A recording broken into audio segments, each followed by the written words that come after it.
चलिए, मध्यकालीन भारत में अगला टॉपिक है लोदी वंश।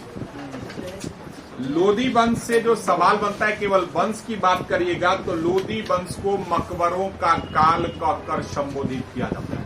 लोदी वंश दिल्ली सल्तनत का ऐसा जहां जिसको मकबरों का काल या मकबरा वंश कहकर संबोधित किया जाता है। लोदी वंश के संस्थापक बहलोल लोदी थे, जो शासन के दृष्टिकोण से दिल्ली सल्तनत में सबसे अधिक समय तक गद्दी पर बैठने वाला शासक लोदी वंश के बहलोल लोदी थे। इनसे यही पॉइंट मुख्य रूप से बनता है।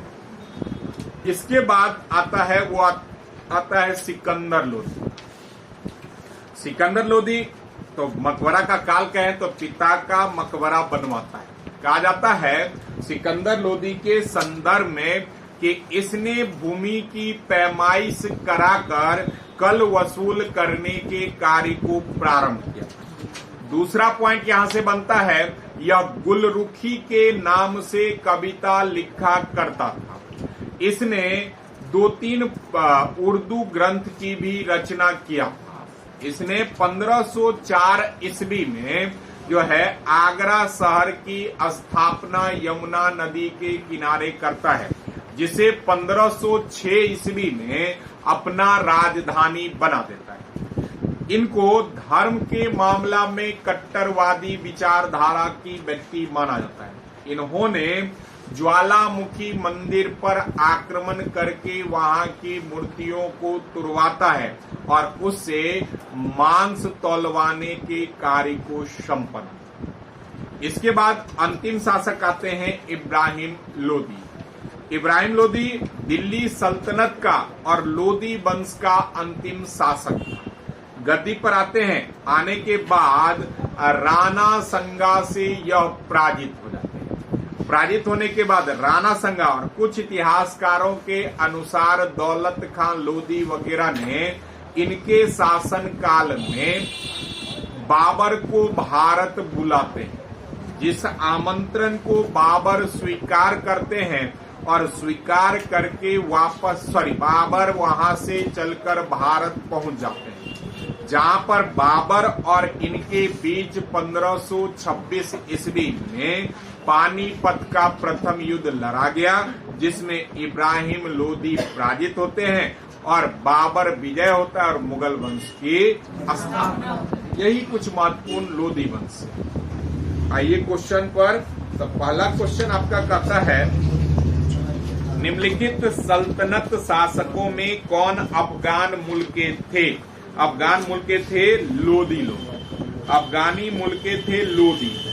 ठीक, खिलजी से हमने बताया था कि अगर व्यक्ति नहीं ले तो यह ऐसा वंश जिसने गद्दी पर आने के बाद राजनीतिक और धार्मिक दोनों को विखंडित कर दिया, अलग अलग कर दिया, खिलजी वंश।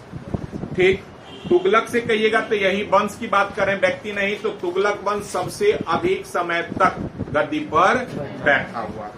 ठीक, सैयद वंश के संस्थापक खिजका, यहां से बेसिकली याद रखना है, वो याद रखना है याहिया बिन सर हिंदी, इन्हीं के दरबार में रहते थे और उन्हीं के पुस्तक में इस वंश का चर्चा किया गया। अगला है निम्नलिखित की निम्नलिखित दिल्ली की राज गद्दी पर अफगान शासकों के शासन का निम्नलिखित में से कौन सा एक सही कालक्रम होगा? तब अगर व्यक्तिगत बात कर रहे थे बहलोल लोदी, सिकंदर लोदी और इब्राहिम लोदी। अगला है, महाराणा सांगा ने इब्राहिम लोदी को किस युद्ध में पराजित किया था? खातौली का युद्ध 1517-18 में लड़ा जाता है। खातौली का युद्ध, खातौली का 1517-18 में लड़ा जाता है। अगला है, वो है आपका निम्नलिखित में से किस सुल्तान ने एक नगर बसाया जहां अब आगरा है? सिकंदर लोदी। फिरोज शाह तुगलक जूना खां के नाम पर जौनपुर। ठीक, उसके बाद मोहम्मद बिन तुगलक शहर का निर्माण नहीं करता है। याद रखना है, सबसे पढ़ा लिखा शासक दीवान ए कोही, कृषि विभाग की स्थापना, सांकेतिक मुद्रा को जारी करने वाला। उसी में आपका ऑप्शन है बहलोल लोदी, लोदी वंश का संस्थापक फिरोज शाह तुगलक हो गया। सिकंदर लोदी गुल खां या गुलरुखी के नाम से कविता आगरा शहर की स्थापना। किस मध्ययुगीन सुल्तान को आगरा शहर की नींव जानते ही हैं?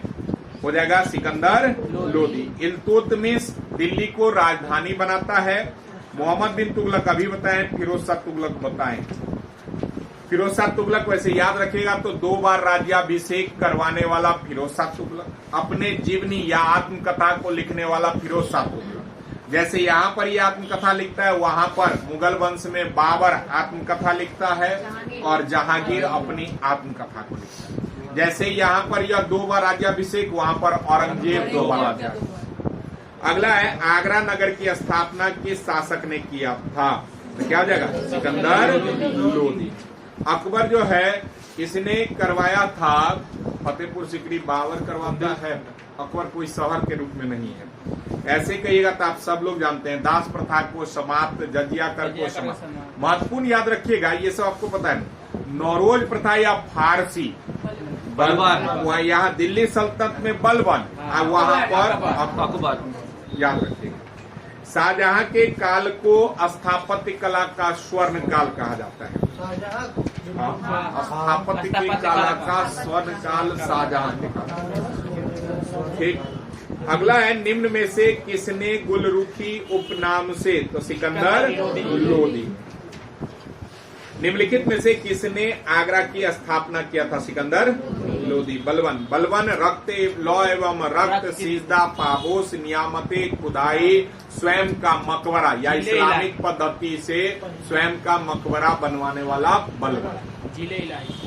निम्नलिखित सुल्तानों में कौन अन्न के ऊपर कर समाप्त करने के लिए जाना जाता है? सिकंदर लोदी। क्योंकि अभी बताए थे भूमि की पैमाइश करता है, तो नाप के आधार पर आप भूमि पैमाइश से 3 व्यक्ति नाम याद रखना है, शिवाजी, शेरशाह और अलाउद्दीन खिलजी।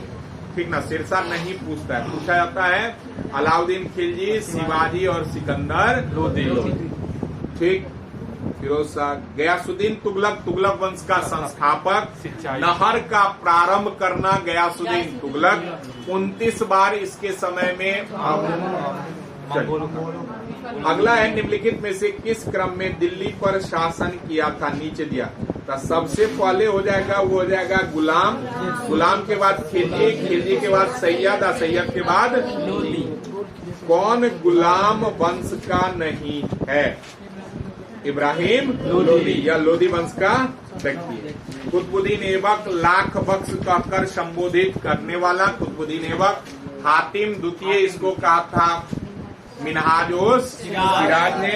इसके अलावा लाख बख्श का दिए। कुरान खां की उपाधि इसको दिया जाता है। 2.5 दिन का झोपड़ा, कुतुब मीनार का नींव, कुतुबुल इस्लाम मस्जिद का निर्माण।